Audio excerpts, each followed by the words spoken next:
bienvenue. Et puis, sachez qu'aujourd'hui n'est pas tout à fait un jour comme les autres, puisque nous n'avons pas d'invité d'honneur et que les grosses têtes auront la bride sur le cou. Attendez-vous donc au meilleur comme au pire. Voici vos grosses têtes en folie.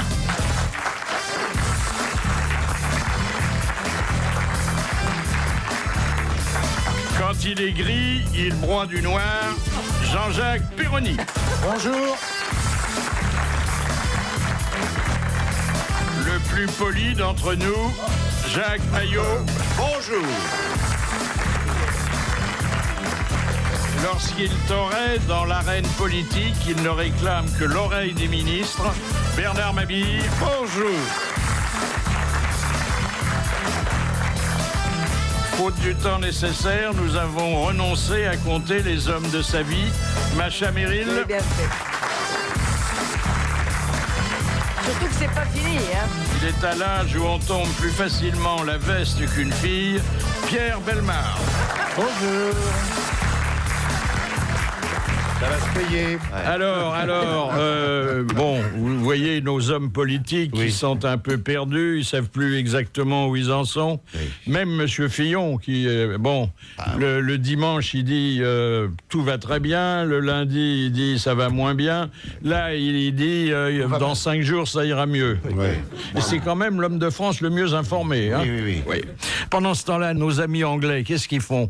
Eh bien, le nouveau Premier ministre, lui, il s'occupe. Eh bien, j'ai la photo sous les yeux. Il est dans son bureau à Downing Street et il donne le biberon à son dernier né. Ça, c'est bien, oui, c'est charmant. C'est mignon, ça. Ça, Jean-Louis Borloo peut pas le faire parce que le petit serait bourré, ceci donne le biberon. Ça doit plaire, ça, aux Anglais. C'est mignon. C'est vachement beau, ça. Il faut dire qu'il est jeune encore. Hein, oui, tout jeune, il a encore le... Cameron, là, il est jeune. On avait vu Sarkozy avec le petit Louis sous le bureau, quand même. Oui. On n'était pas loin. Hein. Oui, on avait vu Clinton avec... Monica sous le bureau. Il lui donnait le biberon aussi. Non. Mais c'était du lait concentré. Voilà.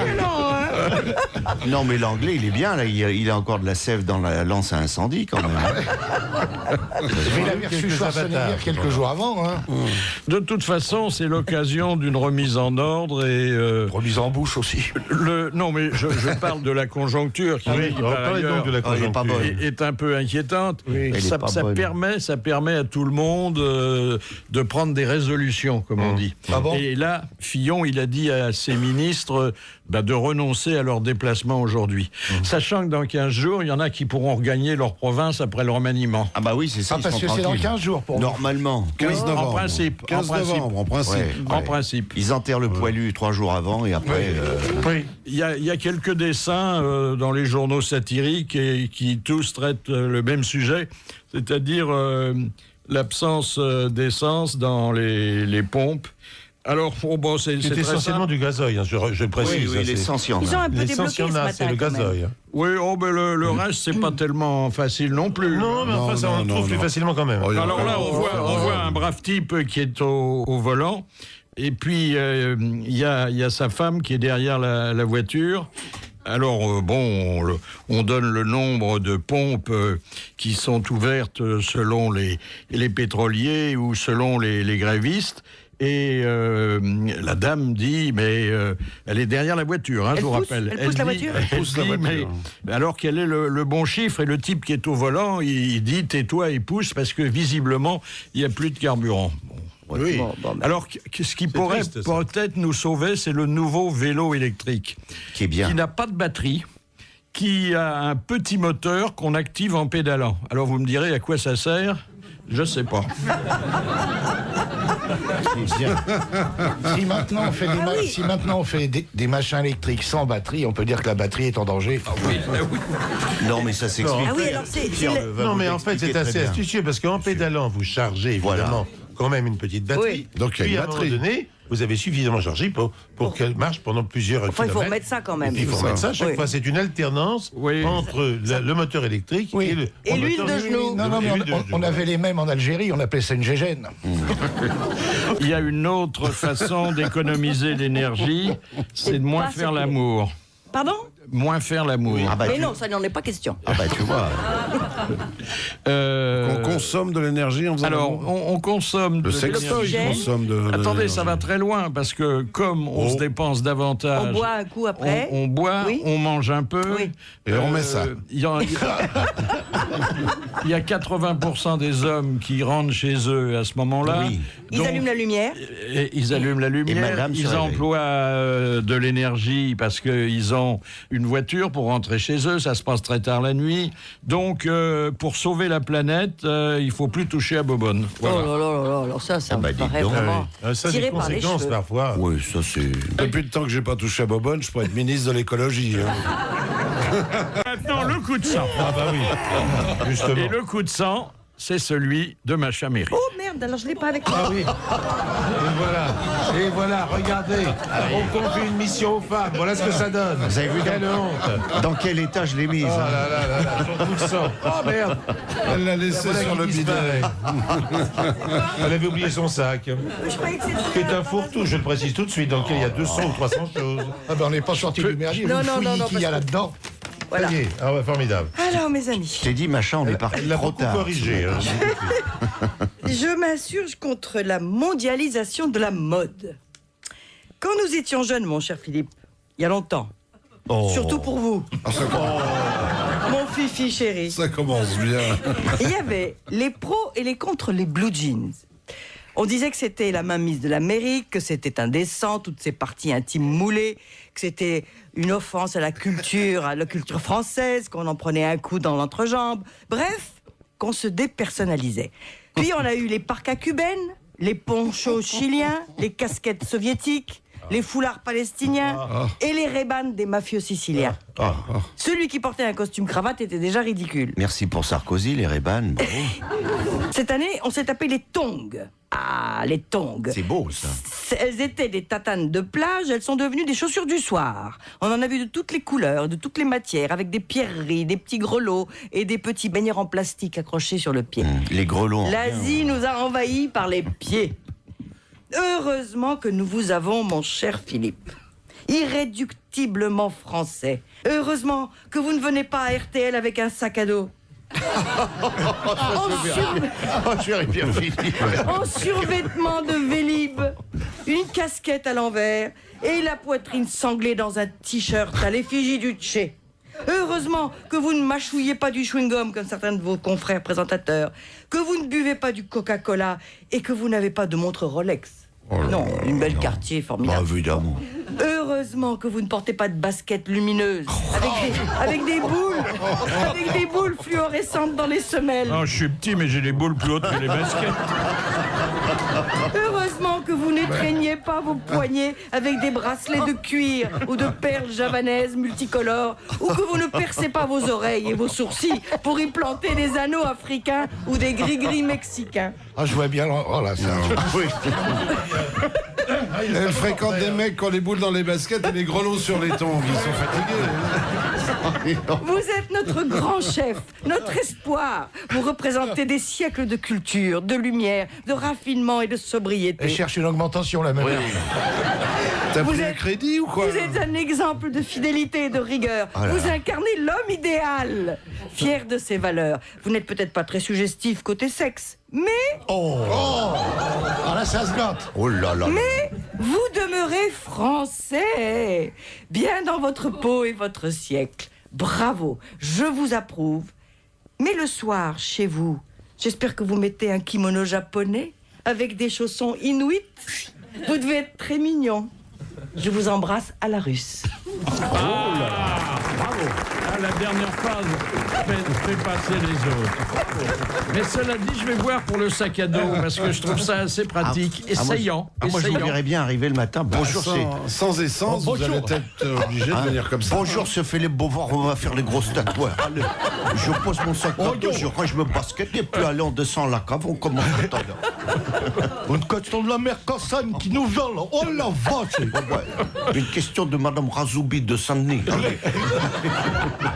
Qu'est-ce qu'on a une vente de Mais je suis sincère, Philippe. Vraiment, vous êtes un exemple. Et vous tenez bon. Alors, est-ce que, parce que bon, je me suis mis sur mon 31 parce que je savais que vous veniez et que je n'avais pas d'autre attrait sexuel pour vous que le nœud de ma cravate. Est-ce que je dois fermer le col ou je peux le laisser ouvert? Laissez comme ça, laissez un petit peu Laissez-le tomber. Oui. Parce que regardez, le doyen Pierre Bellemare, lui, il n'a pas de cravate. Parce qu'il est campagnard. C'est le côté campagne, je pense. Un peu campagne. C'est le côté rural. Il est venu avec. Comme il n'y avait pas de gasoil, il est venu avec la coriole. La gorille, va la rue Boyard. Avec son âne. Pourquoi tu crois que j'élève des ânes, hein? Sans blague. J'étais prévoyant.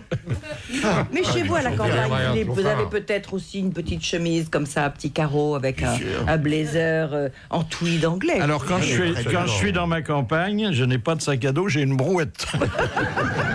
C'est plus pratique. Japonaise. L'autre jour, Lucien, il avait mis la chemise en coraux, la grêle est tombée, il a cassé tous les coraux, restait plus que le grillage. Un invité surprise qui va nous ramener sur les allées du pouvoir.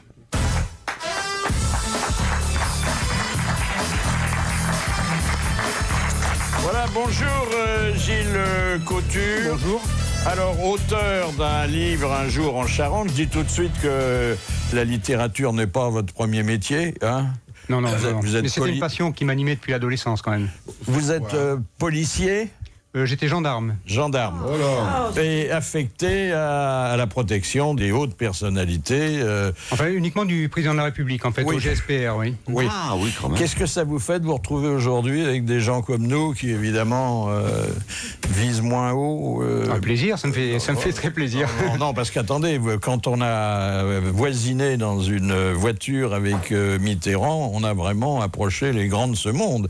Et on les a vus presque dans l'intimité. C'était vous ou lui qui conduisiez quand vous étiez tous les deux en voiture? C'était moi. En fait, c'était les conducteurs de chez nous qui avions le volant et lui ne conduisait qu'une fois. Il roulait à gauche, puis à droite, puis à quand gauche. il était à Latché, quoi. Ah, alors, attendez, dans ce livre qui s'intitule Un jour en Charente, puisque bon, ça se passait dans sa région, vous dites que quand vous conduisiez, il vous servait de copilote, hein? Et il avait une carte routière, il vous disait un peu où il fallait passer. Il n'y avait pas de GPS à l'époque, hein? Non, il n'y avait pas de GPS. Non, mais en tout cas, ce jour-là, effectivement, il est monté à l'avant-droite comme il fait souvent, comme il faisait systématiquement en privé. Il votait à gauche et roulait à droite. Oui, hormis les moments où il avait des invités, auquel cas il montait à l'arrière, mais donc il avait effectivement la carte et puis il m'indiquait le chemin à suivre. Mais cela dit, on avait étudié l'itinéraire à l'avance, bien sûr. Vous confirmez qu'il n'avait jamais d'argent sur lui, hein? En tout cas, il y a eu je parle d'une petite anecdote dans laquelle, effectivement, il s'avère... C'est-à-dire qu'il fallait donner une aumône à un brave homme qui était là. Tout à fait, oui. C'était lors d'une promenade. Oui, et alors, qu'est-ce qui a donné l'argent? Il s'est tourné vers moi à ce moment-là pour me demander si j'avais un petit peu d'argent pour un billet pour le mendiant. Là, alors, vous lui avez donné ce billet civile. Et donc, j'ai sorti d'abord un billet de 20 francs, c'était des francs à l'époque. Et il vous a dit c'est trop. Et donc il a fait une petite moue. Il m'a avec sa main il a fait un geste du bas vers le haut. Et il m'a demandé si je n'aurais pas un petit peu plus. Non. Donc j'ai sorti, j'ai remplacé Claude Debussy par Saint-Exupéry. Oui. Et donc c'est ça la gauche. Et alors après il vous l'a rendu? Non, il a dû oublier. Pourtant il avait une mémoire phénoménale. La gauche, c'est faire des gestes humanitaires avec l'argent des autres. Oui. Il n'y a pas que la gauche. Non, mais c'est semblable au roi. Je vous rappelle que les rois ne payent jamais. Il y a toujours quelqu'un à côté d'eux pour payer quelque chose. Oui. Jamais non d'argent sur eux. Jamais. Giscard était comme ça. Je me rappelle une fois, il a inauguré une autoroute dans le Massif central et il était avec Fourcade. Et il a demandé à Fourcade, il lui a dit, est-ce que j'avais un peu d'argent? Alors, c'est Fourcade qui a payé. C'est à lui qu'on avait demandé le prix d'un billet de métro et d'une baguette de pain. Oui, il ne savait pas. Et il ne savait pas. Bien sûr que non. Mais il ne faisait pas ses courses non plus. Non, il ne faisait pas ses courses. Alors autrement, il était chaleureux, d'accès facile. Oui, avec nous, oui. Est-ce qu'il était menacé Évidemment, il y a des menaces dès lors qu'on a une telle fonction. Maintenant, elle n'était pas celle du président des États-Unis ou d'un dirigeant d'Israël. Mais malgré tout, voilà, les menaces existent et puis il fallait prendre ça en compte. Nous, on n'est pas équipés. On a des califs, ils ont des bazookas. Oui, mais quand vous rouliez avec lui dans une voiture, est-ce qu'il y avait des motards qui précédaient ou Non, c'était... Non, enfin là, dans ce cadre-là, c'était dans le privé, donc en fait, il n'y avait pas de... Voiture blindée, quand même. C'était une voiture blindée, et il y avait quand même une voiture de sécurité derrière. Et puis, avez-vous été témoin de ces conversations avec les arbres ? Alors, je l'ai vu, effectivement, on l'a tous vu d'ailleurs, parler aux arbmes, mais il était à jeun à ce moment-là. On ne restait... Pardon, oui. Qu'est-ce qu'il leur disait, être ou ne pas être? Oui, il les disait chênes qu'on abat. Oui. Tas de beaux glands, il disait aux chênes. Tu sais, il a ajouté, tu sais. Mais on lui laissait son périmètre d'intimité parce que on se rapprochait pas trop près de lui, on savait pas précisément ce qu'il leur disait. Il descendait de voiture, il allait vers un arbre et il entamait la conversation. Non, c'était lorsqu'il était à Latché ou dans le Vaucluse. Bon, effectivement, il allait des arbres qu'il avait plantés et qu'il avait plantés lui-même, effectivement. Voilà. Quelle drôle d'idée de faire un livre quand on est policier, donc tenu à un certain devoir de réserve. Oui, enfin là, il n'y a pas de révélation particulière, si ce n'est que, en fait... Alors je dirais quelle drôle d'idée de faire un livre où il n'y a pas de révélation. Oui, voilà. Oui. On n'a rien à dire. Non, tout à fait. Enfin, ce qui était intéressant, c'est que j'avais envie de partager ces moments-là, puisqu'à chaque fois que j'en parlais, je révélais ça à des proches. Les gens ils étaient un petit peu surpris, ils ne s'attendaient pas. Ils voyaient le François Mitterrand davantage distant, froid, etc. Il renvoyait un peu cette image aussi. Ouais. Il renvoyait cette image, mais donc voilà. Et dans l'intimité, il n'était pas comme ça. Non, exactement. Voilà. Exactement. Et ça m'intéressait. À chaque fois, les personnes étaient surprises de le découvrir ainsi. Il demandait des nouvelles de votre famille, il s'intéressait un peu à vous, il demandait des nouvelles de votre famille. Effectivement, là en Charente, on a échangé sur ma propre famille. Et c'est vrai que il y avait déjà Ségolène? Non, elle n'était pas là encore, Ségolène. Ségolène était elle était dans la malle. Elle était à l'Élysée, elle était conseillère à l'Élysée, oui, bien sûr. Ah bah oui. Et aujourd'hui, qu'est-ce que vous faites alors? Je me consacre entièrement à ma passion, donc c'est mon 3e livre en fait, donc voilà, j'ai un roman en cours. C'est-à-dire vous gardez plus de personnalité, vous gardez la chambre. Non, exactement, voilà. Merci pour être venu parler, Jules Couture, de ce livre. Très curieux d'ailleurs, parce que c'est la première fois qu'un policier a un petit brin de plume et qu'il livre ce que d'habitude on cache un jour en Charente. Merci. Merci à vous. Les grosses têtes de Philippe Bouvard, de 16h à 18h sur RTL. Philippe Bouvard vous présente l'Almanach des grosses têtes. Vous y retrouverez les grands moments de l'émission, les hontes de nos invités d'honneur, les coups de sang de toute l'équipe, les citations, les questions de culture, des statistiques fantaisistes, des adresses à oublier et des histoires drôles. Bref, une anthologie délirante à consulter chaque matin. L'Almanach des grosses têtes est disponible dans toutes les bonnes librairies aux éditions Michel Lafon avec RTL.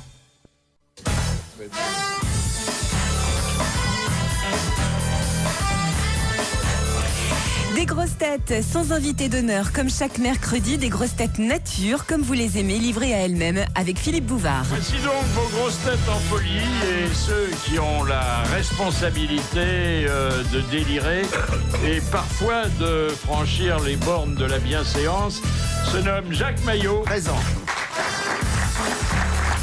Bernard Mabille. Présent. Jean-Jacques Perroni. Présent. Macha Merrill. Présente. Et Pierre Belmar. Présent. Alors, je vous propose aujourd'hui de parler un peu de gastronomie, puisque les chiffres viennent de tomber hier. Les livres de cuisine sont les livres les plus vendus dans l'édition française. Sont-ils les plus ouverts? Chic alors, j'en sors un en janvier. Tu sais, j'ai l'impression que les gens les feuillettent parce qu'ils oui, c'est alors les exactement. photos, mais est-ce qu'ils s'en servent C'est pas seulement les photos, c'est le rêve, c'est se promener dans un monde gastronomique. Personne ne les fait, ces recettes. Tu moi, je suis persuadée. Un livre sur quoi, toi, les pâtes? Ah non, moi, je vais faire un tabac. Ça s'appelle « C'est prêt dans un quart d'heure ». Rendez-vous bientôt, hein, Féfi. Mais c'est sexuel, non? Bah dis donc, c'est ce qu'elle m'a dit hier soir. Vous avez vu à l'heure à laquelle je suis arrivé. C'est une bonne idée, mais alors ça, c'est un créneau de préparation. C'est pas un créneau de gastronomie. Hein. Ah si, parce que justement, l'idée, c'est de faire bon et gastronomique. Et vite. Donc des choses qui sont très, très savoureuses, mais dans peu de temps.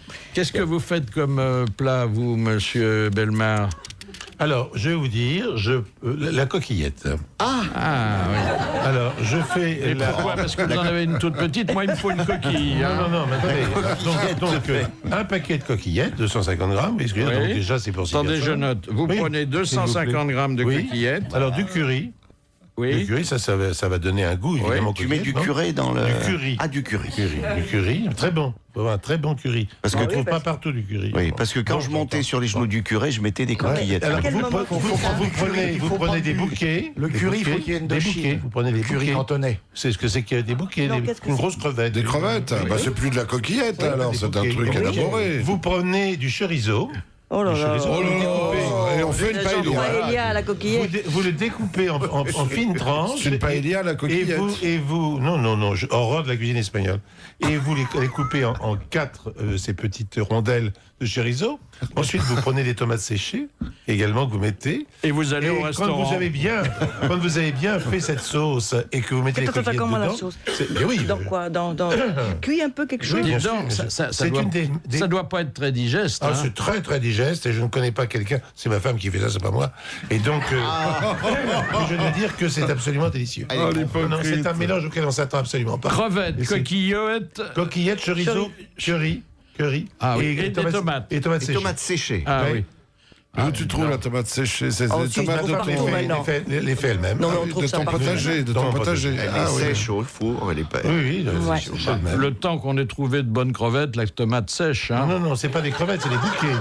C'est des bouquets, mais c'est plus gros. C'est une grosse crevette, quoi. Oui, c'est un bouquet. Entre les crevettes et les gambas. C'est entre les crevettes et les gambas. La gambasse, non, c'est des bouquets. Ah, c'est le bouquet. C'est du bouquet. Hein? C'est pas de la gambasse, c'est du bouquet, on vous dit. Non, mais nom de Dieu, écoutez ce qu'on vous dit, du bouquet. Des bouquetons. C'est pas espagnol. C'est de la demoiselle de Cherbourg. Hein? Pardon? C'est de la demoiselle de Cherbourg. Si tu veux. Là, tu parles de l'odeur. Quels sont les aliments que vous avez en horreur? Ah, moi, j'aime pas les amandes dans la cuisine. Je déteste ça. Par exemple, la truite aux amandes, je ne supporte pas. Alors, il y a certaines recettes... pas sur le pare-brise, les amandes. Ah non, c'est pas mauvais, mais bon... J'aime pas. Moi, c'est les bigorneaux. Je peux pas, ce truc-là. Ah, j'adore ça. C'est bon. Et quand j'ai compris, les huîtres aussi, j'ai un peu de mal. Quand j'ai compris que ce que j'aimais dans les huîtres, c'était le pain et le beurre, je me suis beaucoup calmé sur les huîtres. Ah bah, ce que je préfère dans le poulet, c'est les frites. Alors, il y a une chose, dans les amandes, il y a une chose qui est très très bonne. Alors, ce sont les pâtisseries italiennes. L'amaretti, par exemple. Voilà. Il y a l'amande amère. Oui, mais je gâteau à l'amande amère, ça, c'est très bon. J'adore les amandes comme ça, toutes seules, mais avec la cuisine. Oui, mélangées, non. Il y a aussi le bon gâteau, il y a l'amande à lire. Ah, l'amande à lire. Tu n'aimes pas le lapin, tu n'aimes pas le rable de lapin, par exemple. Non, parce que quand j'étais gosse, ma Vous n'êtes pas pour l'énergie durable, alors? Oui, non.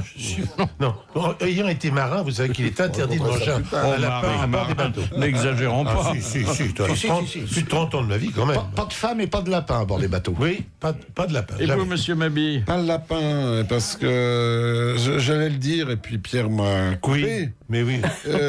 J'avais pas une grosse histoire à faire. Quand j'étais petit, ma grand-mère nous a fait un lapin, et il s'est trouvé qu'elle voyait pas très clair, et c'était mon lapin. Donc elle m'a fait manger mon lapin. Oh là là. Elle l'a pas fait exprès, la pauvre. Et qu'est-ce que t'appelles ton lapin? Mon lapin. Il avait un petit lapin. Il avait des chèvres, j'avais un lapin. Il avait un petit lapin comme compagnon. Ah oui, c'est mignon comme tout. C'est mignon, un petit lapin. Ça me rappelle ce repas qu'on racontait à propos de Bokassa. Vous savez, l'empereur Bokassa qui avait réuni ses enfants. Et puis on avait apporté un grand plat, et puis il avait dit c'est l'aîné. Vous l'aimez, votre maman? Alors il avait dit oui, et ben reprenez-en. Oh, quelle horreur! Oh, quelle horreur! Bon, je suis sûr que Péroni, il y a plein de choses qu'il n'aime pas. Il aime bien l'épinard. Non, bah non. Mais pas en branche. Justement, j'aime pas en branche en tonneau. J'aime pas les trucs comme ça. Moi, je suis pas. Les légumes. Les pousses d'épinards en salade, c'est bon ça. Les brocolis, tout ça. Oh, ça fait péter, ça. Voilà, c'est ça. C'est pas possible. Tu aimes les bouquets? Non, ce que j'aime pas, c'est... on parlait de la cuisine espagnole, par exemple, la paella, c'est dégueulasse. Oui, mais ça permet, comme Madame Bellemare le fait, d'utiliser les restes. Ah, mais pas du tout. Mais c'est pas du tout espagnol ce que vient de faire. C'est un plat de pauvre au départ. C'est un plat de pauvre au départ. Alors moi, il y a quelque chose contre quoi je veux m'insurger. J'aime pas les champignons et pendant 6 mois, on peut pas les éviter. C'est vrai, il y en a Ils partout. en mettent partout. Oui. Mais attendez, les cèpes. Faut aller voir un pharmacien, Les gros Philippe. cèpes voilà, Tu n'aimes pas les morilles? J'aime pas les champignons. En général, moment, c'est aucun champignon. Je trouve que c'est mou, ça n'a pas de Oh, c'est goût. faux. Le petit cèpe bien ferme. Moi, je suis comme vous, c'est pour ça que je fréquente jamais les hôtesses de l'air. La petite girole. Vous pouvez champignon de avoir Paris. une pizza sans champignons, mais pas une hôtesse de l'air. C'est très rare. L'omelette au Les cèpe. trompettes de la mort, c'est Oui, magnifique. excellent. Ça donne envie. Ah, Hein. bah oui. Oui, ça donne envie, oui. En ce moment, il y a une Non, invasion de champignons. Le champignon favori de Macha, ça doit être l'anamite phalloïde. L'amanite. Mais non, L'anamite. c'est non. exprès. Oui. Ça se mange pas, ça, c'est du poison pur, non? Non, mais les cèpes, c'est très bon. Et puis, là là, les cèpes, et les c'était morilles, surtout. extraordinaire. Non, mais ce qui est grave, c'est qu'ils viennent tous des pays de l'Est. Sauf qu'ils continuent à coûter très cher, je comprends pas. Il y a une invasion. Cette année, c'est une année à cèpes, et ben ils sont toujours Un à poulet 30. jaune. Comment peut-on aimer des choses qui n'ont pas de goût? Mais ça a un Regardez, goût formidable. S'il y a la une chose mozzarella, ça n'a aucun goût. Ah, ça, c'est vrai. Alors, ça sert à la cuisine. Ça C'est bon dépend, dans la hein, ça dépend. parmigiana. C'est bon dans le mélange. Voilà, si vous voulez. exactement. C'est hyper calorique, là. Mais Ouais. oui, c'est très riche. Une belle bon salade avec de une- tomates de très bonne qualité avec un peu de mozzarella dedans, c'était pas désagréable. Alors, nous avions déjà en ça commande la d'autres temps, sauce. mais dans le même lieu, posé ces questions sur la gastronomie, et nous avions eu des réponses de Jean-Yann. Il y a des coquillages en Espagne comme ça qui sont durs à bouffer parce que, en principe, c'est des coquillages qu'on ouvre avec un couteau, on les boulotter comme les praires. Mais dès qu'on a mis le couteau le long du coquillage, il sort un œil. Qui regarde comme ça. Et si on écarte un peu la coquille, hop, un deuxième. Et on voit bien la pupille et tout qui regarde, tu vas me bouffer, toi. Et il faut avoir quand même ou très faim. Oui, ou pas de cœur. Ou pas de cœur du tout pour les bouffer. Il faut savoir vraiment si manger, bon, ici il faut manger. Je veux dire, il y a un certain moment, bon d'accord, hein. Mais est-ce qu'il est bien nécessaire de tuer pour manger? Et de bouffer des animaux vivants, Est-ce c'est que ça. par exemple, si on a un mouton, est-ce que plutôt que de tuer ce pauvre mouton, il vaut pas mieux lui couper proprement une jambe et manger seulement le gigot et lui mettre une jambe de bois pour qu'il continue à vivre sur 3 pattes une vie heureuse dans les champs, en broutant tranquillement? Non, mais c'est vrai. Moi, j'avais voulu pendant un moment lancer une opération pour nourrir les gens, parce qu'il y a beaucoup de gens qui ne mangent pas dans le monde, et qui consistait à faire du boudin par prise de sang. C'est-à-dire que c'est pas la peine de tuer les cochons. Si vous avez 300 ou 400 cochons, et si tous les jours vous leur prenez 20 cm3 de sang, avec des oignons et bien assaisonné, ben vous faites du boudin et vous n'avez pas tué les cochons. Boudin, et la peau du boudin, où tu la trouveras, tu vas pas donner tes tripes. C'était plein d'idées, hein. Ah oui, la prise de sang, c'est formidable, ça. Ah ouais. Ça met en appétit. Le mouton, bon, on se lève de table, on va lui couper une jambe, Ah oui, on ça- vient avec le gigot, aussi. c'est sympa aussi. Alors, ça s'arrange pas sur les terrains de foot du monde entier, parce que là, ils ont suspendu un joueur qui est un bon joueur dans un club d'Amérique latine, parce que il avait voulu faire allonger son sexe de 21 cm. Oula, il n'avait pas grand-chose comme Il jouait au au foot départ, ou au hein. golf?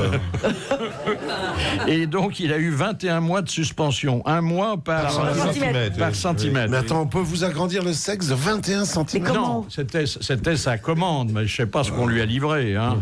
Non, c'est quand même énorme. C'est énorme. 21. Moi, j'aimerais bien ça, m'en ferait un de 25. Une première citation envoyée par M. Célier de Rodez qui a dit « Il faut améliorer la condition féminine. Par exemple, agrandir les cuisines, baisser les éviers ou mieux isoler les manches de casserole. » Pierre Desproges? Non. Pierre Doris? Non, il vit toujours. Et Jean-Pierre Coff? Il adore les femmes, mais je le soupçonne d'être un peu macho. Il adore. Guy Bedos? Non. Non. C'est un humoriste? C'est un humoriste. Alors, bon, il parle pas. Il écrit et il dessine. Ah, voilà. C'est Volaski. Bonne réponse collégiale. Et j'ajouterai mix pour être plus précis. Mais c'est vrai qu'il faut adapter les cuisines à nos tailles. Vous, il faudrait par exemple une petite cuisine bébé pour vous. Ce serait charmant d'être des petites cuisinières, vous savez, on en trouve à votre taille, avec un petit évier. Tu le vois avec une cuisine Playmobil. Non, mais moi j'ai une petite cuisine très jolie en tôle qui a été faite à la fin du 19e siècle. C'est un jouet de luxe, donc. Et on peut vraiment faire la cuisine dedans. C'est cuisinière en tôle. Ça fait 60 cm de large. Et à peu près autant de haut. C'est encore plus que le joueur dont je vous parlais.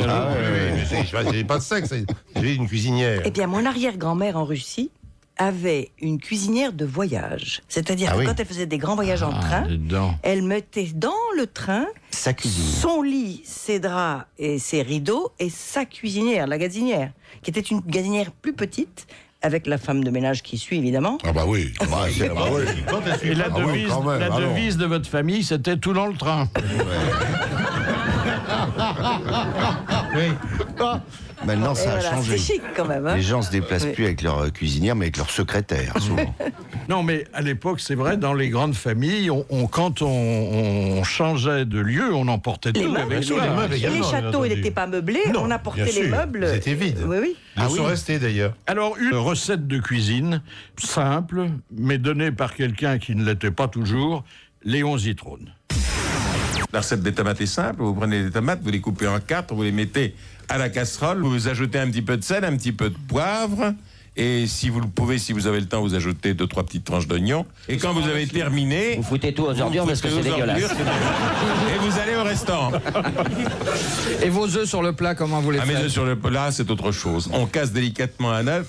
On met du beurre un petit peu avant. La coquille, vous la mettez aux ordures? La coquille. La coquille, non, la coquille, c'est ce que je fais sauter. Vous pensez bien que si c'était le jaune et le blanc, ça ne serait plus très drôle. Vous jetez l'œuf et puis je jette l'œuf.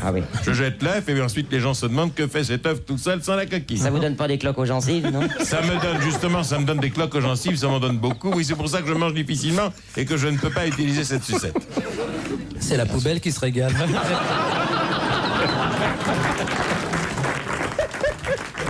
Non, faut dire que Léon ne savait faire que ça, que la salade de tomates. Mais autrement, c'était un joyeux convive. Hein. Oui, il était bon vivant. Très, très bon vivant. Alors, il avait une particularité, il payait toujours avec des tickets restaurants. mais on mangeait bien. Hein. Enfin, il fallait pas aller dans des endroits compliqués. Il mangeait salement aussi. Non, c'est pas qu'il mangeait salement. C'est qu'il suivait un régime qu'on appelle la zomothérapie. C'est-à-dire, on lutte contre une certaine anémie en mangeant de la viande crue. Alors, le matin, Madame Zitrone, Laura, dite pique à glace, parce qu'elle avait un grand nez, lui mettait des morceaux de viande crue dans ses poches. Dans l'écuelle par terre? Oui. Dans ses poches. Et là, il arrivait à RTL parce qu'il faisait une émission le matin, et entre deux phrases, il prenait un morceau de viande. Il devait être suivi par les clébards de la rue, non? Ah oui, ça oui. De la rue n'a pas de clébards. Ah oui. Deuxième citation de Madame Vérin qui a dit « Vivre seul, c'est prendre plaisir à manger du céleri rémoulade dans son papier d'emballage. » Jean-Yann. Bonne réponse de Jean-Jacques Perroni. Dieu sait que c'est bon, un bon céleri rémoulade. Tout le monde n'est pas capable de le faire. Hein? Non. On fait bien chez vous le céleri rémoulade? C'est très difficile. Et pourtant, ça a l'air simple. Eh oui. Faut mettre des tranches de cervelas. C'est meilleur avec du cervelas. Madame Bellemare le fait comment? Non, mais c'est pas une spécialité. Par contre, l'œuf sur le plat, le fameux œuf sur le plat dont vous parliez à l'instant. Très difficile. Faut mettre d'abord le blanc, ensuite le jaune. Non, mais attendez, il faut surtout le mettre. Faut le faire au four. Faut le faire au four. Bien sûr. Pas du tout sur une plaque électrique ou sur un feu de gaga. Explique-nous. Eh bien, vous faites légèrement chauffer votre four et vous cassez votre œuf dans un plat. Et vous mettez des bouquets. Et vous le mettez au four. Ouais. Tout simplement. Combien de temps? Ah bah ça, ma femme fait ça très bien, mais il est parfaitement fait. Il fait tout très bien, toi tu sais rien faire du tout, toi. Strictement rien. T'es le parasite du ménage. Mais je suis totalement, mais je le dis. Toi, à part butiner tes chèvres, c'est toi. Quand vous allez au restaurant et dans un grand restaurant, est-ce que avant de passer commande, vous regardez minutieusement le prix de chaque plat? Non. Non, moi, ce que je fais, c'est que je visite la cuisine du restaurant. Et il y a pas mal de restaurants encore en France où vous vous sauvez littéralement quand vous avez vu la cuisine. J'aime autant vous dire. Attendez, vous entrez dans un restaurant, vous demandez le chemin de la cuisine. Oui, non, il dit je vais aller faire pipi. J'arrive par le fils. J'arrive par le fils. Et ça vous donne le cafard. Ah, ça vous donne. Voilà, merci. Vous avez exactement dit le mot qu'il fallait. Oui. C'est qu'il y en a beaucoup dans les cuisines des cafards. Non, mais parce que quelquefois, dans certains restaurants, on a envie de faire un devis avant de se mettre à table. Hein, ah oui, parce que ça peut aller chercher loin. Il faut faire très attention maintenant. Chez McDo, c'est partout le même prix, donc on finit par ça. En général, aux femmes, on donne la carte sans prix. Oui, alors pas dans tous les établissements, mais en principe, c'est une carte qui doit leur ôter tout complexe. Les femmes qui payent, c'est pas. Il n'y a aucun prix indiqué. Il n'y a aucun prix. Et puis après, quand arrive la note, vous avez une grande douleur au fond, hein, parce que ma mère, j'ai pas de prix, ça c'est donné, c'est offert, sûrement. Vous voyez, non, ça va. Ça, c'est une question plus personnelle. Est-ce que vous vous êtes déjà saoulé? Oui. Pourquoi vous me regardez? Bien sûr. Mais vous, au restaurant? Non. Moi, la seule cuite que j'ai prise, c'était avec Suzanne Flan, c'était à la vodka. On est tombées raides toutes les deux en hurlant de rire. Moi, j'ai l'alcool joyeux. Je sais pas vous, moi. Mais à jeun, vous n'êtes pas triste, hein? C'est gentil. Et alors? Et alors, c'est épouvantable. On vomit tripes et boyaux, c'est atroce. Ah mais ça, c'est une grosse cuite quand même, là. Ah oui. Non, c'est pas rigolo, les cuites. Moi, je ne comprends pas ça.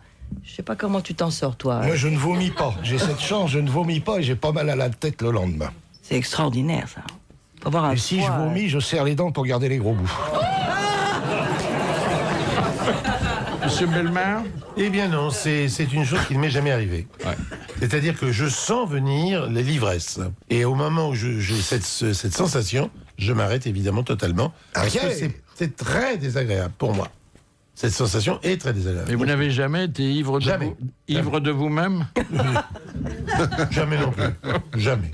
Et vous, Philippe, ça vous est arrivé? Eh bien, oui. Alors, j'étais très jeune et il y avait une bouteille de Cointreau qui traînait à la maison. Vous aviez invité Charles Trenet. Ça, c'est mauvais. Et c'est très, très mauvais. Ah oui, les alcools sucrés. Très sucré. Et alors, ça porte sur le foie immédiatement. tout de suite. Oh là là là là. Mais ça fait très longtemps et j'ai plus été tenté. Alors, en revanche, est-ce que vous avez, vous, la présence d'esprit, quand vous êtes à table, qu'il y a une bouteille de bon vin, de ne pas dépasser un verre et demi en pensant qu'il pourrait y avoir un contrôle d'alcoolémie? Quand je vais faire de la route, oui, évidemment. Ça. Ah oui. Moi, je bois pas du tout, moi, personnellement. Pas du tout. Pas du tout. C'est beaucoup plus ça. Ça, on est complètement tranquille. Moi, je trouve le principe, c'est de servir peu. Alors, on a l'impression de... On s'emmerde. Mais non, tu bois 3 fois des demi-verres. Alors, ça fait qu'on a l'impression d'être accompagné, mais... Non, mais si on mange... Mais un repas sans vin, écoutez... Moi, je préfère ne pas boire comme Pierre, plutôt que de boire 3 demi-verres. Non. Ah non. Ou je picole ou je picole pas. Oui, non, c'est l'un ou l'autre. Il n'y a pas d'alternative. Mais si on mange de toute façon, revenir à Charles, parce que c'est on peut au moins boire 2 verres en mangeant. Charles Trenet, donc, buvait facilement dans sa soirée sa bouteille de Cointreau. Ah oui, bien sûr. Non, mais ça non, parce qu'il était pas tellement ivre quand on le voyait comme ça. Mais non, parce que les alcooliques, il avait une capacité à boire ce truc infernal qu'est le Cointreau. En toute petite quantité, encore ça, c'est bon, on peut aimer ça. Mais là, c'est affolant. Encore un témoignage de Jacques Martin. Alors, sur une partie de la gastronomie qui n'a pas très bonne réputation, l'anthropophagie. C'est pas mauvais, l'homme, hein? Oui, il paraît que ça ressemble un peu au cochon. Ça a un peu le goût du filet de porc. Comment vous le faites, vous, l'homme? Oh, moi, sauté, oignon, avec un laurier. Je le déshabille d'abord, moi. Si on fait cuire du synthétique, ça n'a... Non, ça dépend. Par exemple, si tu fais un jésuite en cocotte, vaut mieux enlever la première peau. Je préfère me faire une cocotte en jésuite.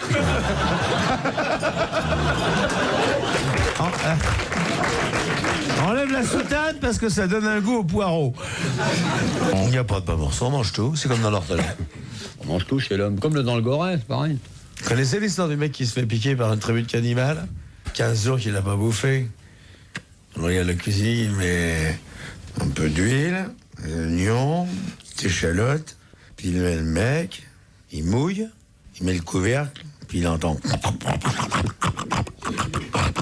Il fait oh le salaud, il est en train de bouffer la garniture. Est-ce que vous mangez bio? Non. Non. Le bio, c'est une escroquerie. C'est bidon, ça. C'est les mêmes produits, mais 15% plus cher. Mais non. C'est bidon. On y va tous, là. C'est obligé. Pourquoi c'est obligé? C'est du fascisme vert. Mais non, ça. parce que c'est franchement mieux. Enfin, moi, je trouve que les produits bio sont meilleurs. Il y a pas... Non, mais tant que les pesticides et tout ça sont portés par le vent, tu oui, peux pas avoir du vrai bio. Mais ça va gagner petit à petit. C'est impossible. Non, mais personnellement, mon potager est suffisamment éloigné de tout pour que je ne reçoive pas les pesticides du voisin. Voilà. Oui, non, mais d'accord. Oui, mais lui, il a tout parfait. Oui. Non, cela dit, si tu mets rien du tout, t'as pas de tomates, t'as pas de tout. Une question. J'ai vu sur un marché bio un escroc qui vendait du poisson de l'océan bio. Oui. Si c'est pas de l'escroquerie. Est-ce que tes coquillettes sont bio, Pierre? Ah bah ça c'est le problème, c'est qu'elles sont fabriquées en effet, mais je les achète en Italie, c'est tout ce que je peux te dire. Elles sont meilleures quand même. Parce que les champs de coquillettes, souvent... Alors je vous le dis quand même une chose intéressante. Quand vous faites des pâtes, il y a un grand problème, c'est que ça refroidit très vite les pâtes. Mais toujours. Et c'est bon, eh bien remarquez bien que les très bonnes pâtes italiennes refroidissent moins que les pâtes fabriquées en France. Et ça pose pas de problème quand on habite le Périgord d'aller acheter ses pâtes en Italie? Mais non, parce que vous savez que maintenant, grâce à Internet, vous achetez tout à distance. Ah oui. Et oui. Mais il y a des magnifiques boutiques Il est fini le temps où il allait faire sa récolte de pâtes sur les rives du Pô à Maribas. Sur les rives du Pô, c'est pas très propre. Hein. Non plus. C'est plutôt le riz. C'est plutôt le riz qu'on récolte Moi, là-bas. j'achète de la terrine de serpent afghane sur Internet, c'est très agréable. Pardon? J'achète de la terrine de serpent afghane. Ah oui, c'est très très bon. C'est fait par une petite épicerie de Kaboul, c'est délicieux. Délicieux. Non, je crois que le bio, d'après ce que j'ai compris, c'est la proximité d'abord. Moi, mon cannabis, je le fais sur le balcon. Oui, ah bah oui, vous avez raison. Vous avez raison. Vous avez raison. Alors, chez vous, il y a beaucoup de fleurs, Philippe. À mon avis, il y a des coquelicots qui traînent. Hein. Je veux pas vous attrister, mais ça va pas bien pour Laetitia d'Espagne. Vous savez, cette grande fille belle, un peu maigre. Anorexique, aurait-on dit. Elle est une ancienne speakerine, c'est ça? Ancienne journaliste de la télé. Oui, elle est très belle. Très belle fille. Très, très belle fille. Et alors, elle s'est mise à dos... non pas son mari, parce qu'ils ont eu des enfants. Oui. On peut faire ça de toutes les manières, vous savez, Fifi. Enfin bon. Mais elle s'est mise à dos ses belles-sœurs, c'est-à-dire les sœurs de son mari. Elle aurait pas dû. La belle Doche qui la voit pas d'un très bon œil. Et on a publié hier un livre sur elle, comme on a publié des livres sur Carla chez nous. C'est pas beau. Et alors on dit qu'elle était une dangereuse gauchiste et que si elle s'est mariée avec le prince héritier... C'est pour miner la monarchie. Oui. C'est pour dynamiter de l'intérieur la monarchie espagnole. Elle est trotskiste. Les Bourbons, rappelons-le, les Bourbons. C'est la théorie des trotskistes. Ils font de l'entrisme. C'est-à-dire qu'ils rentrent... Mettre le verre dans le fruit. Oui, là, ils font de l'entrejambisme, là. Et donc, il lui a mis son verre. Enfin, bref. On a dit d'elle, Laetitia est le cheval de Troie de la République. Eh oui. On dit oui, mais ça, c'est des accusations très graves. Très, très graves. Très graves. Hein. Et il faut quand même qu'un jour, les Espagnols disent s'ils en veulent ou non. Comme reine, Péroni est rentré dans les Bourbons il y a longtemps maintenant. T'as jamais fait d'entrisme. Péroni t'emmerde, Maillot. T'aimes bien les Bourbons, on m'a dit. Pierre Troisgros, alors que lui qui est un authentique grand cuisinier. Un jour, il nous avait révélé ce qu'un autre authentique grand cuisinier, Paul Bocuse, mitonnait comme canular. On avait un jour été dans les catacombes et Paul avait eu la bonne idée d'emprunter une tête de mort. Alors nous, voilà arrivés chez Lucas Carton où on travaillait et il met la tête de mort dans le fond. On revient donc à notre fond et le saucier qui arrive le soir un peu pris, bien sûr, comme tous les sous-chefs du monde. Et il commence, premier réflexe d'un saucier, dégraisser son fond et qu'est-ce qu'il voit? Les deux orbites qui le regardent. Ah, nom de Dieu, il dit, faut que j'arrête de boire. Question de Monsieur Lopez de Gagny. En boucherie, qu'appelle-t-on une réjouissance? Ah, c'est le morceau du boucher. C'est ce qui vous met en... Exactement. En plus, alors, oui. attendez, c'est pas tout à fait le morceau du boucher, parce que les morceaux du boucher, je crois qu'il y en a 7. Ça a un rapport avec la balance. Alors, ça a un rapport avec la balance. C'est ce que le boucher met sur la balance. En plus de ce que vous Voilà, demandez. pour Oui. faire le poids et sachant qu'on ne le mangera pas, mais qu'on le paiera. Voilà. Bonne réponse de Mabi. Ça peut être de l'os, du gras. Vous pouvez citer les morceaux du boucher? Oh là là. Alors, il y a la quéquette, les roubignoles. Non, il y a l'araignée. Alors, l'araignée. Il y a l'araignée. Il y a le haricot. Il y a la paleron. bavette. La bavette. La bavette. Le paleron. Je sais pas s'il y a le paleron. Il y a la hampe. Il y a la hampe, oui. Non, ça c'est sur le drapeau. Non, il y a la poire. Il y a la poire, c'est bon ça, c'est bon. Il y a la poire. pomme et le Scooby-Doo du boucher. Qu'est-ce qu'il y a d'autre?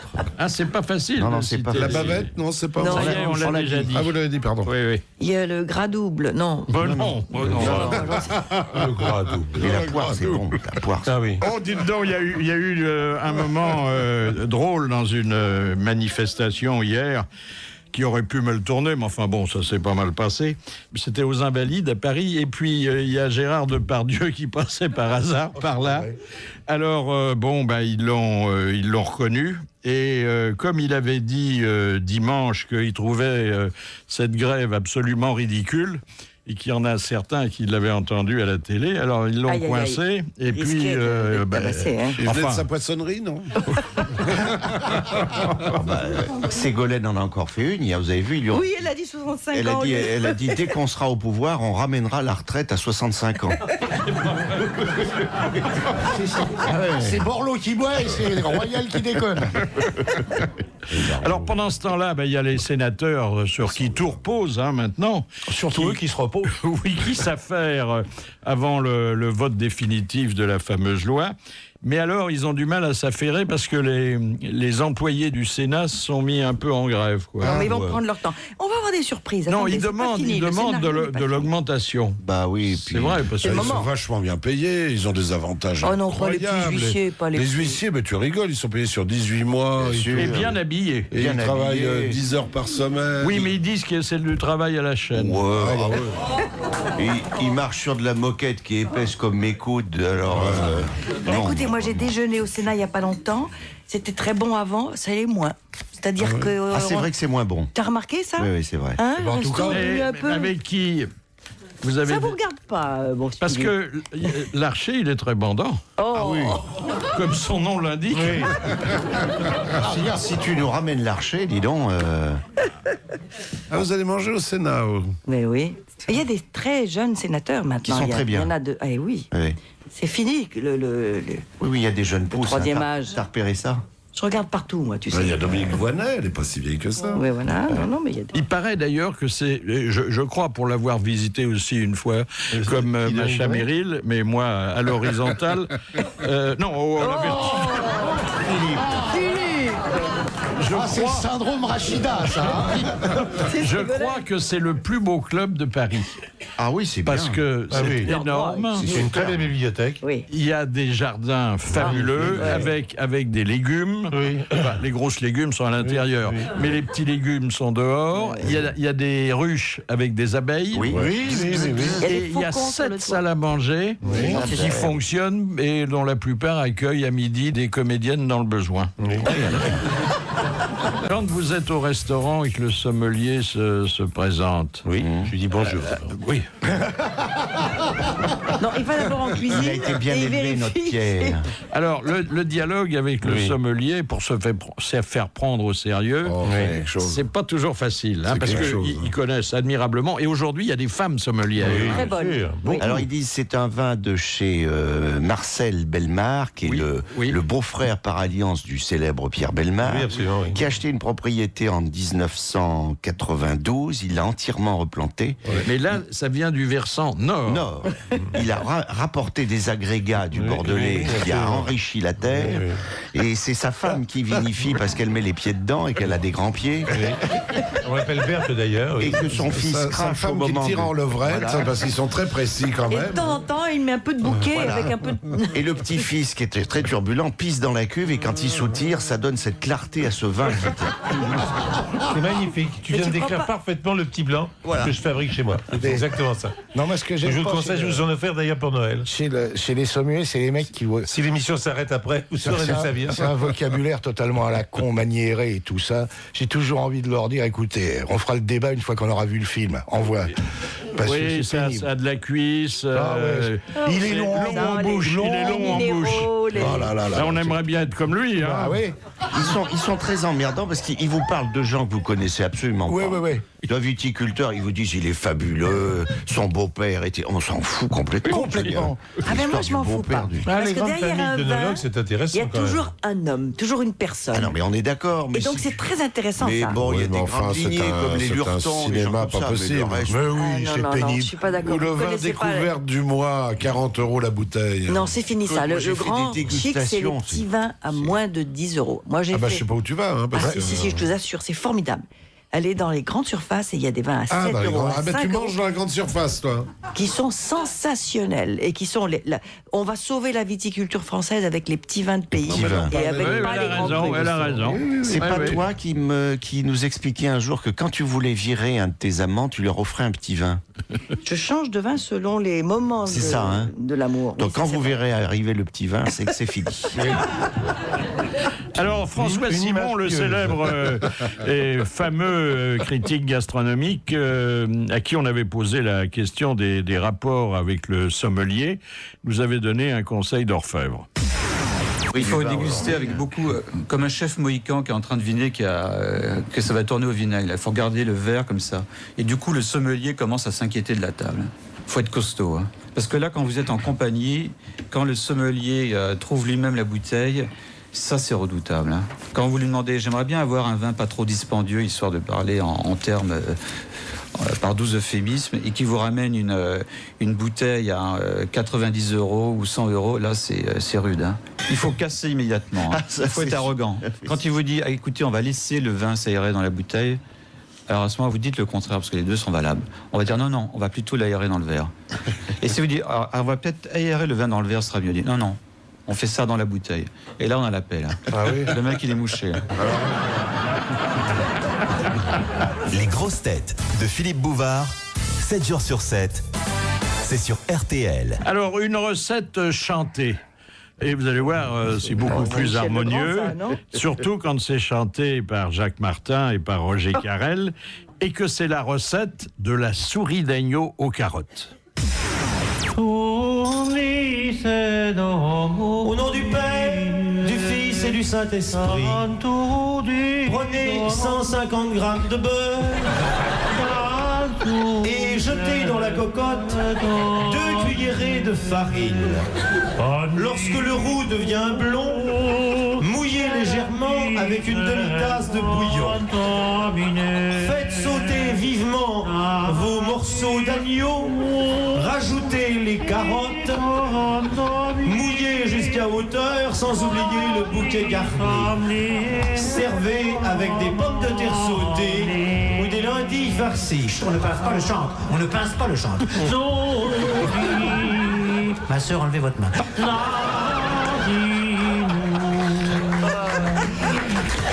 C'était beau, ce mélange de deux arts. Alors, bon, on sait comment vous vous comportez au début d'un repas, mais à la fin. D'abord, à la maison ou au restaurant ? Non, au restaurant. Est-ce que vous emportez l'addition ? Ah bah oui. Ah oui, pourquoi pas. Oui. Est-ce que quand vous vous arrangez pour rester après les autres convives, pour ramasser les additions sur les autres tables ? Non, je ne vais pas jusque-là. Non. Est-ce que vous laissez... Je ramasse les pourboires. Les pourboires, t'es comme moi. Les assiettes, oui. Ouais. Alors, la monnaie. Justement, en matière de pourboire, quelle est votre habitude ? Dans un restaurant ? Oui, on laisse un petit quelque chose en plus. Ouais, moi j'ai toujours une petite pièce. J'ai encore des francs qui me restent en quantité. Moi, personnellement, tout est prévu dans l'addition. Attendez, je paye l'addition. Faut pas confondre le service et le pourboire. Mais attendez, je paye avec des cartes personnellement. Et alors, justement. Donc, j'ai jamais de monnaie sur moi. Eh ben, si, il faut un petit billet en plus de la carte. Ah, non. Ah, tu laisses rien, toi? Rien. Ah, non. Moi, jamais de pourboire. J'encourage pas le vice. Non, moi, merci beaucoup. On est très gentil avec moi. Ça dépend des restaurants. Si on trouve qu'ils sont sympas et qu'on a envie de les remercier Bon, de tu leur peux laisser un petit billet si quand tu vas chez Lucien, la serveuse te fait une petite gâterie sous la table pour le dessert. Alors là, tu laisses un petit bifton. Mais sinon, non. Des serveuses qui sont charmantes, alors on leur laisse un petit. Moi, je vais vous dire, ma fille ayant servi dans un restaurant, j'ai vu la difficulté du métier. C'est horrible comme boulot. Horrible. Et depuis, je laisse toujours quelque chose au serveur ou à la serveuse. C'est un métier horrible. Ils sont payés des clopinettes. Moi, et ils se partagent tous les pourboires. Oui, c'est pas. Et ils sont traités comme des chiens. Il y a même des gens qui viennent payer en carte et qui ne laissent pas de pourboire. Et des gens très riches. Des gens qui ont des domaines dans le Périgord. Des gros propriétaires terriens. Et là, je dis, ça, c'est le bouquet.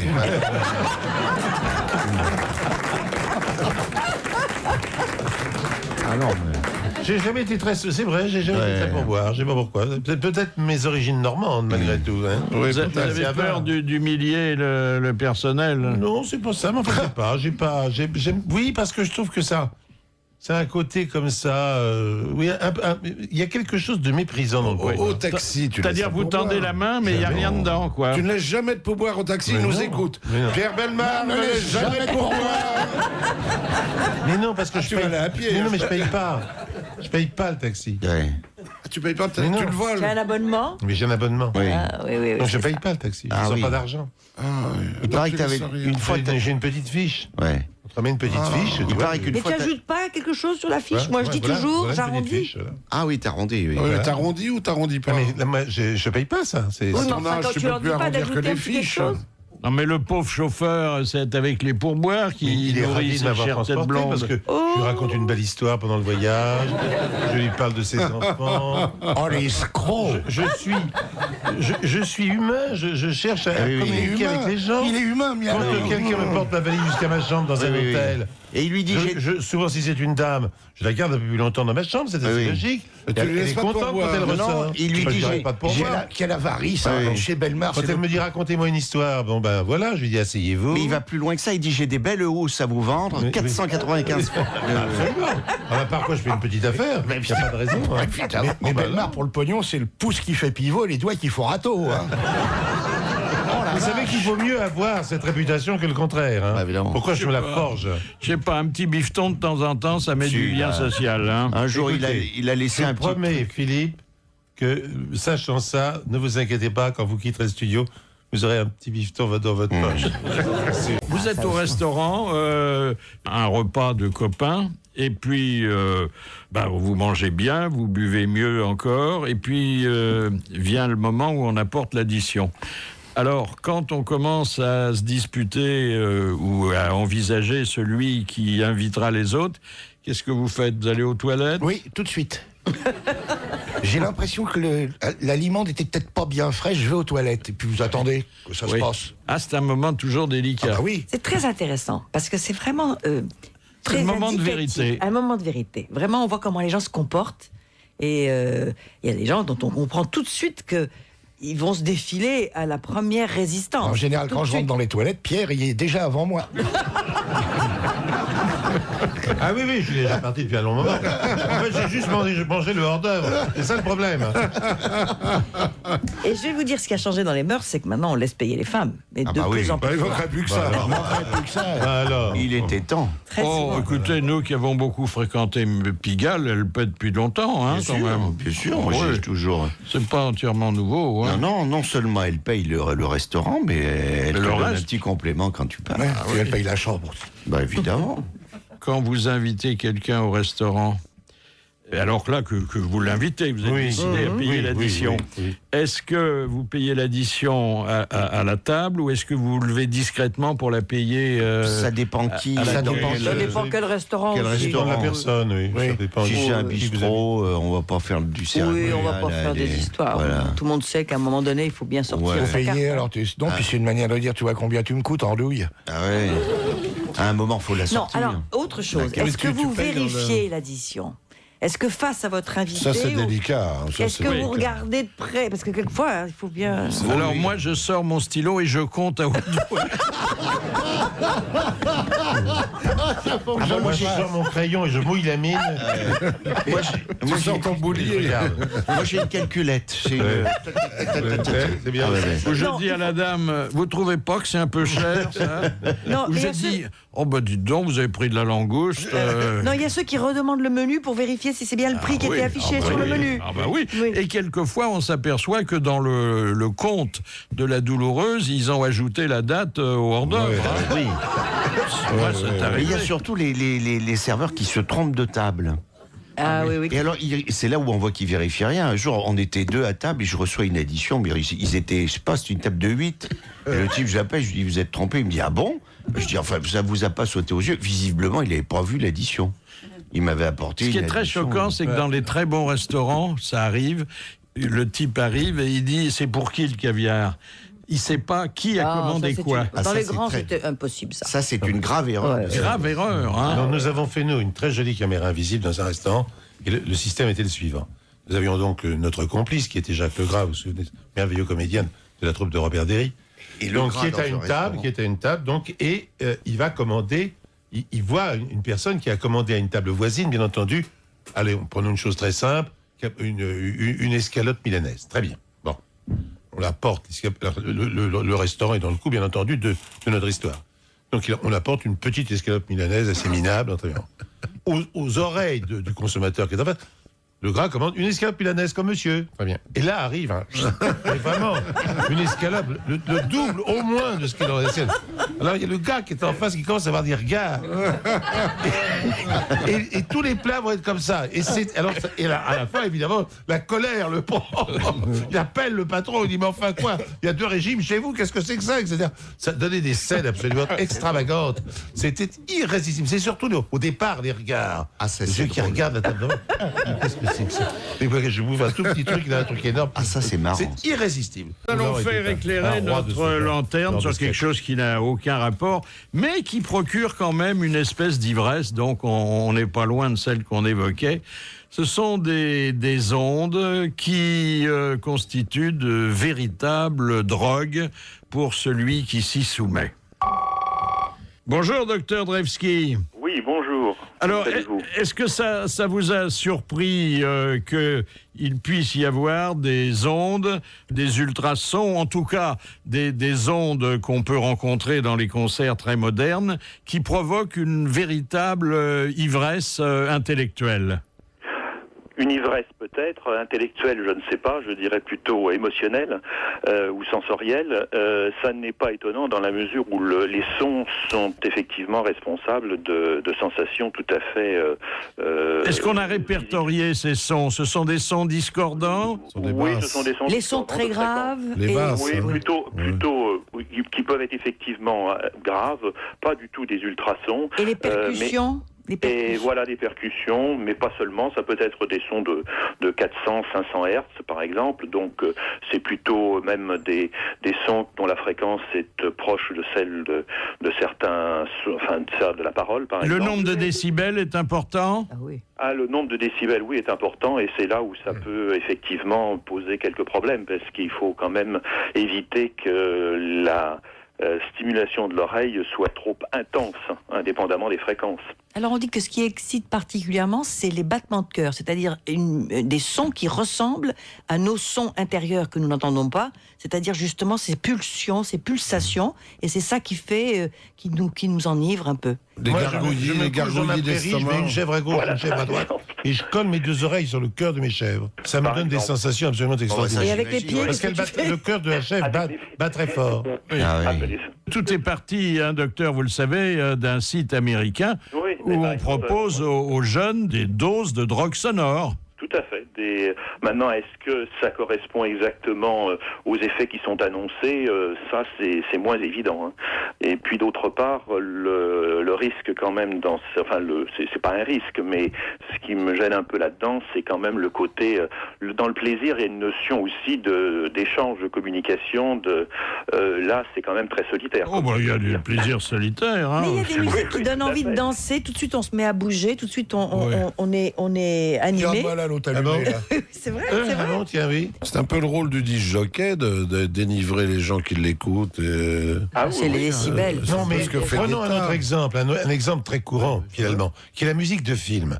Quand une musique de film colle totalement avec le sujet du film. Je vais prendre l'exemple de Legrand avec Un été 42, qui est un chef-d'œuvre de coordination et du sujet du film et de la beauté de la musique. Eh bien, c'est vrai qu'il y a une action directe de la musique par rapport à l'action que l'on voit dans l'image. Et c'est vrai que là, il y a certainement un mariage parfait entre une impression sonore et une impression, dirons-nous, intellectuelle. Mais les basses. Le premier qui a compris ça, c'est Céron, qui a été le premier, le batteur, à mettre de la grosse caisse derrière toutes les mesures. Et c'est comme ça qu'il a lancé le disco, qui est un truc qui enivre. Les gens peuvent danser là-dessus des nuits entières. Ah oui, tout à fait. La musique, le son est quelque chose qui, un peu à l'image de certaines odeurs, mais qui peut avoir un effet très profond sur les sensations et les émotions. Hein. Ça, merci, docteur Drewski. Merci beaucoup. Allez, au revoir. Ça nous touche de plein fouet parce que il y avait, vous connaissez la formule, l'exception française. Oui. Ça continue. Paradoxe. Non, c'est pas un paradoxe parce que nous sommes pas comme les autres et on n'en est pas peu fiers et on était très contents. Et puis petit à petit, on perd tout ce qui faisait notre exception. On va perdre la garde à vue. C'est pas vrai. Qu'est-ce que c'était bien, ça. Vous vous rendez compte, ça va faire 700 000 malheureux par an. Ça, c'était formidable, la garde. La fouille au corps. La fouille au corps. Bon, une menotte au radiateur. Oui. Le bottin à travers la gueule, parce que ça laisse pas de traces. Non, le bottin, il n'y a plus de bottin aujourd'hui avec Internet. Aussi, ça. C'est l'ordinateur qu'ils envoient, ça, c'est plus douloureux. Il te frappe avec un iPad. La principale mesure, pour l'instant, c'est de dire que l'avocat devra accompagner son client pendant toute la garde. Et absolument, depuis la première minute. Il va se marrer, l'avocat. Alors, il va falloir ça va coûter cher aux clients. Comme la nuit, il y a des très très petits lits, il va falloir qu'ils les agrandissent parce que l'avocat, il restera la nuit aussi. Moi, je vais prendre une avocate tout de suite. Hein. Je vais pas m'emmerder avec Metzner. Il est bon, mais il est pas ragoûtant. Il n'est pas sexy, non. Non. Alors qu'il y a Par contre, et puis t'imagines les porte-jartelles sous la robe, si c'est excitant. Évidemment. Oh là là. Alors que Rachida Dati en avocate, vous voyez. Là, j'ai le barreau. Ah oui. Et je manquerai pas d'essence parce que j'aurai la pompe. Tu te rends compte, là, c'est toi qui pratiqueras toi-même la fouille au corps. Mais on était les seuls à avoir la garde à vue. Ça glisse pas dans d'autres pays. Ça glisse pas. Non, mais il faut dire que là, on copie les régimes anglo-saxons qui ont un régime judiciaire qui n'a strictement rien à voir avec le nôtre. Donc, c'est assez incompatible. Mais on prend des morceaux de... Eh bien, tout simplement, aux États-Unis, en 2 mots, quand tu es soupçonné et que tu peux donner une caution, généralement, tu ne restes pas en prison. Tu vois ça dans tous les films américains. Ce qui n'est pas le cas du tout en France. Donc, quand tu as été arrêté aux États-Unis, tu as payé, tu es reparti. Bien sûr, quand je suis arrivé avec une voiture chargée de drogue entièrement, tu te rappelles bien. Je me rappelle très bien. Ça s'appelle la French Connection, quand même, c'était important. Alors, à propos de drogue, d'abord... C'était Bouvard qui m'avait envoyé là-bas avec sa voiture. Ceux qui s'est garé de l'autre côté de la rue. Ceux qui seront mouillés dans une affaire de stupéfiants, eh ben, ils auront droit aussi à un avocat, alors que jusqu'à présent, pour pas le contaminer, on tenait le cher maître à l'écart. Et puis, vous avez entendu ce matin, la mairie de Paris va ouvrir la première salle pour les drogués. de shoot. C'est pour le PSG? Oui. C'est ça, ils en auraient besoin. Les avocats, c'est pour les cyclistes. Les avocats pour les affaires de drogue, ils pourront dire, mais monsieur le commissaire, mon client est blanc comme neige. Est-ce que non, mais c'est très bien, c'est pour les recenser, pour qu'on sache. À propos de drogue, vous avez vu que notre grand nageur français, là, il s'est fait contrôler positif. Oui, le pauvre, il avait des hémorroïdes, il prenait des médicaments. Oui, il a pris un truc pour les hémorroïdes. Oui. C'est mauvais l'eau de Javel pour le trou de balle. Non, en fait, c'est une pommade. Et vous parlez de Frédéric Bousquet, bien sûr. Voilà, c'est ça. Dont la conduite pendant l'occupation. Ah bah moi, je lui ferai Enfin, bon, Moi, j'ai été étonné d'ailleurs qu'il fasse des performances comme celle-là. Si longtemps. Après l'occupation. Vous imaginez ce mec qui est beau comme un dieu dans son petit maillot de bain. Oh là, il est beau. Ah oui, dans son petit maillot. Avec une grappe au fion. Non, vraiment, ça gâche tout, quoi. C'est pour ça qu'on ne le voit que de face. Tu verrais le truc qui moule les boules derrière. Ça gâche tout. Il nage sur le dos. Il a fait 20 hectolitres l'année dernière. Alors, est-ce que sa chair est tendre, Manodou, qui lui avait passé la pommade? Bah peut-être, on sait Parce pas. que c'est une pommade, en fait. Oui, c'est une pommade. Vous y croyez une seconde à ça? Vous y croyez une seconde à ça? Mais moi, je m'en fous, alors. Pourquoi pas? Moi, personnellement, je ne suis pas contrôlé parce que je ne suis pas nageur. Mais sinon, je connais cette pommade. Oui, parce que Pierre a des hémorroïdes. C'est le jour des confidences. T'as pas des hémorroïdes à 22 ans? Le jour des révélations. Comment ça, on n'a pas des hémorroïdes? Pourquoi? Qu'est-ce que ça comme rapport? Allez, lâche-nous la grappe. Mais non. Ah bon? Tu peux avoir des hémorroïdes tout jeune. Mais bien sûr. Oui, bien sûr. Moi, je me rappelle quand j'étais bébé. Alors. On avait parlé de pâtisserie. La pâtisserie, ça fait quand même partie d'un bon repas. Oui, Et, La farandole des pâtisseries. Le chariot, c'est magnifique, ce chariot. Oui, alors le chariot de pâtisserie. Le chariot de fromage, quand il n'est pas couvert, c'est très désagréable, l'été. Hein? Oh, c'est affreux, vous voulez dire. Non, mais attendez, un très bon restaurant doit avoir un très beau chariot de fromage, très bien aménagé, c'était un fermé. Voilà. La question n'est pas là. Mais c'est indispensable. C'est les deux choses qu'il ne peut pas fabriquer, c'est-à-dire les fruits et les fromages. Quand il n'y a pas de couverture sur le chariot, on a l'impression que tout le monde dans le restaurant a ôté ses chaussures. Bien sûr. Moi, je vais au restaurant avec Pierre, il vient avec ses chèvres et il fait le fromage à la table. Bien entendu. C'est très agréable. Alors, en matière de pâtisserie, on avait eu la confidence de Roland Mesnier, chef pâtissier à la Maison Blanche, qui nous avait dévoilé les habitudes d'un célèbre couple présidentiel. Les Clinton, ce qu'ils adoraient, c'était le vendredi soir. Ils gardaient tous les desserts de la semaine, tous les restants. Et le vendredi soir, c'était la grande fiesta de tous les vieux desserts. Et on sortait. Et vous dites que souvent, ils dînaient à la cuisine? Ah, toujours. Ils mangeaient que dans la cuisine. Ils mangeaient jamais à la salle à manger quand ils étaient tout seuls, quand ils n'avaient pas d'invités. Mais je peux vous dire une chose, c'est qu'ils aimaient tellement garder les vieux desserts, c'est que à une certaine occasion, j'avais fait un gâteau pour la famille Clinton, mais encore cette fois-ci, ils mangeaient tout seuls par hasard. Même le chien n'était pas là. Quelle raison, j'en sais rien, il mangeait tout seul. Et il a mangé la moitié du gâteau par lui-même. Alors le restant a été mis dans le frigo, naturellement. Et le lendemain, je lui fais un dessert différent. Et il demande, c'est un noir qui le servait, il demande au garçon, il dit non, je veux pas ce dessert-là, je veux le restant de mon gâteau d'hier soir. Et naturellement, il mange encore tout seul. Même le chien n'était pas là. Je ne sais pas pourquoi, mais enfin, il lui amène, le garçon va dans le frigo, il revient ici, monsieur le président, le gâteau est parti. Je ne peux pas trouver de gâteau. Il a pris une colère incroyable. Noir, c'est le cas de le dire, tapant sur la table. Où est mon putain de gâteau? Qui c'est qui m'a bouffé mon gâteau? Je paye pour ce gâteau, je veux mon gâteau. Le noir m'a dit, j'avais tellement peur que je suis devenu tout blanc. Quelle belle histoire présidentielle. C'est super. Ah, ça en dirait un conteur belge. L'homme le plus puissant du monde, qui dit on m'a mangé mon gâteau. C'est merveilleux, ça. Oui. Mais ça prouve qu'il aime les vieux gâteaux puisqu'il a gardé sa femme, donc c'est plutôt sympa. Oui. Alors, un dernier témoignage de Jean-Yann sur le tournage d'un film qui avait fait du bruit chez les gastronomes. C'est une des choses que les gens connaissent pas. Parce que, bon, moi j'étais coproducteur à Grande Bouffe, vous savez, on allait sur le plateau. Et sur le plateau, toutes les scènes où les mecs nagent dans la merde, c'est fait par Daloyau. C'est-à-dire, c'est du chocolat? C'est du chocolat, de la crème de marron, des trucs extrêmement bons. J'envoyais dans la tonche à Junio un pot de chambre et on avait été obligé de mettre des panneaux en disant défense de manger le décor parce que le matin quand on arrivait, la script elle attrapait un étron.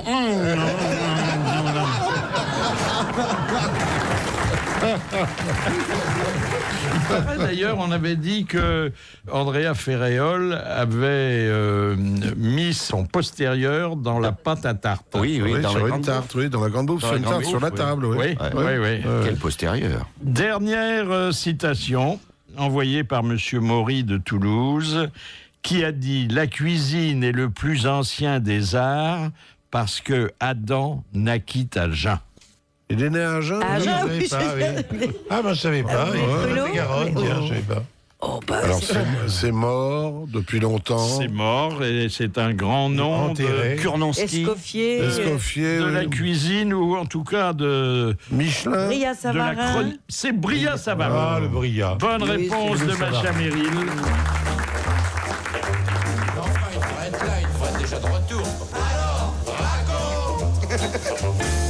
Oui, racontez, Papy Bellemare, la belle histoire envoyée par Madame Lavis de l'Homme, qui va d'ailleurs recevoir l'almanach des grosses têtes. Oui. Un client, fort mécontent, appelle le garçon. Dites donc, mon vieux, hein, votre pigeon, absolument immangeable. J'arrive même pas à le découper. Oh, monsieur, dit le garçon, vous m'étonnez beaucoup. C'est un pigeon qui vient de notre chasse de Sologne. Je peux vous certifier qu'il était encore vivant avant-hier. Alors le client reprend son couteau et il s'attaque à nouveau au pigeon. Et tout d'un coup, sa fourchette glisse sur quelque chose de brillant. Et il retire de son assiette un petit tube de métal. Il l'ouvre, il en sort un papier qu'il déroule et il lit « Message à Gallieni. Nous attaquons demain au lever du jour. Signé Joffre. » Merci Pierre Bellemare, merci à tous ceux qui ont accompagné ces grosses têtes en folie. Bravo, à demain.